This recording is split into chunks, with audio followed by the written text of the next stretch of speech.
Voilà, bande kobatali ya EHP Media, bino baebozu libaku ya kolanda biso bisika izomi bino mbote. Lelo to yambi un grand artiste peintre na kombo ya Maître Mutoke. Maître Mutoke, mesdames et messieurs, le roi bozo constaté, toza na atelier na yé vraiment place à Salaka Moussala. Maître Mutoke azali artiste peintre connu na République démocratique du Congo, siégé na Kinshasa. En tout cas, na niveau national, aibani oyo abimi bongo na Académie des Beaux-Arts. Naye, tokomekape koloba à long et à large en ce qui concerne bongo art naye, ya ba tableau, ya peinture et puis tout consort. Mbote ndeko Mutoke. Mbote papa Bobo. EHP Media est surprendre yo na télé na yo sika ya Moussala. Yambote toko bana masolo na ko sepela o mekempe ko se présenter devant le grand public qui nous suivent, n'est-ce pas, de par le monde à cet instant, qui est Maître Mutoke. Merci beaucoup na question na yo. Maître Mutoke nazali artiste peintre qualifié. Na sisi na Académie des Beaux-Arts, na sisi na université na ngai na tangi kuna na bandaki humanité ti na sisi kuna et puis na sali spécialisation na Côte d'Ivoire pour na maîtrise na ngai ya art. Siko naza ko exercer attaque artiste peintre sur le plan national et international. Docteur Baké oza licencié en art. Oui, na sali ba recherche na ngai na Côte d'Ivoire, na sisi gradué na ngai na Académie des Beaux-Arts, na ke sala perfection na ngai pour na approfondir musa na ngai voilà. Maître Mutoke na habité secret na yo eza nini na art o sala parce que to habité succès oza na ngona kati ya Kinshasa eleki ndelo.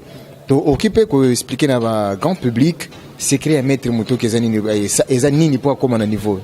En tout cas, au moins secret à Moussala, il y a succès à Kaka Moussala. Parce que moni batubele baye bakate que Moussala ndi yango tata na maman. Tant on kangam na Moussala na yo et puis patience sous se futaka. Parce que ngana bandi le loté première exposition ngana sala na 90. Nazaki na première graduée na 90. Na kana ebité na moment na so ba artiste mususu babandaki au sala. Banonande wana en tout cas mututé na terrain mais nga déjà la bande ko affronter déjà public bon lelo 2016 taraka de 90 à 2016 bon batu bango mo pesa réponse na temps no nga na sali yango succès na ngandeza yango wana musala na ngai patience na ngai nandeka na travailler na nzambe na ngai mais quelque part na boy nga otanga ba combo pour na polémique. Mais il y a de cela, il y a d'autres artistes peintres, Bazolo Bakeno, Maître Mutoke ne connaît rien. Maître Mutoke, bon, par rapport à Nabiso, ça vraiment nassé. Est-ce que vous pouvez confirmer que Bandeko, Nyosu Bazoko, Banona, Boyna, la bombe, la bango, Maître Ebi Bango, Maître Mutoke, n'a évité, donc c'est que yo, zano périen, hein? Papa, moni, Balobaka, histoire Bachanza, Angote, la lobby bien. Tant qu'on a exposé dans Nonande, dans l'Académie, Nonande. Exposition personnelle na nonande na académie archive ezali histoire ba chazarate bango bazaki wa na nonande lobi be na nonande seri wana frère Michel azana kati académie des Beaux-Arts wana na nonande batikela yo sali wana exposé na lobi te lelo to chaka nonande et puis na sali 5 fois exposition na Académie des Beaux-Arts 5 fois na ebité sona koloba nini lelo confirmé na Invest Hotel. Kasi on a l'obit. Exposition permanente. Invest kuna tanga ngo te na 4 Académies des Beaux-Arts, 5 expositions. Na ba professeur nyonso bazawana, bazomona, na bibia 5 fois. Artiste ni na ebisanga na kata. O ko sa na libanda te, ko sala o na poto o wapi. Waloni te na 4 Beaux-Arts sala 5 fois, bonga na ondima yo. Est-ce que Maître Mutoke abandaki art kaka na parler sur l'état ou bien avec qu'on maîtrise tant que Académie des Beaux-Arts pour la classe de est-ce qu'on maîtrise ya peinture. Bon, nga tout d'abord nazu maîtrise na peinture na famille. Papa na nga zaki peintre fait Mutoke Wamputu que son âme repose en paix. Nazo ka formation na kata ndako. A les appela na makila. L'Académie de to formation to luka titre tu es bandenge ne kokuta na client ne ko expliquer tableau ne ko te ka tableau ne soit toujours en classe mais penza a rezana na makila on est artiste mais on ne devait pas artiste voilà Maître Mutoki na kansi ozali premier artiste peintre na kati ya société na biso EHP Media na ebité eza mutu soko bien leka na kati ya EHP Media batale sur internet c'est que asa na objectif moko na ebité en ce moment bazolanda biso départ le monde. Quel est le message clé au yogi ko yebisa na bae banso bazolanda biso en ce moment à travers cette émission, à travers EHP Media?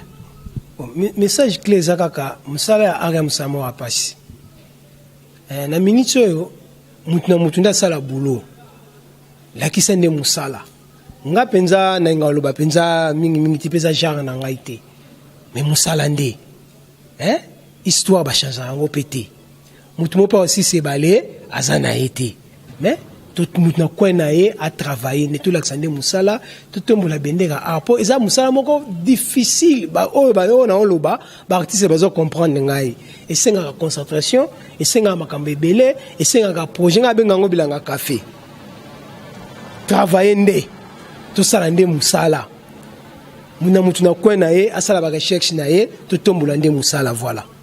Ba inspiration na yo eutaka mingi wapi po tomoni na ba tableau et puis to ebité ba tableau ngo et signifie kanini il faut me un peu ko expliquer na ba téléspectateur ndenge nini o créer ba tableau na yo wana o vandika na butu o raisonner o lotindo to moko boy fona sala eloko moko boy po ebimelo ko moko boy c'est que les ngo zana ndeni c'est que les ali artistes za mutu ya vision artistes za mutu santaka aza mutu te benga mutu esprit. Il faut esprit ça là parce que l'inspiration est dans l'esprit. Nous avons mis en place lali, on l'a tiré le mot boye, soit on moni scène mot boye. Il y a mon artiste à mutu esprit, artiste à mutu à calme, mais avant d'en quoi nae, azota na créer n'engeni ni pour inspiration de, il y a mon secret artiste. Ce que inspiration c'est s'il y a tout cause sur artiste té. Mais nous avons mis mutu inspirera. Là il 2 ans ngo, façon de nous raisonner, on peut exprimer au grand tableau.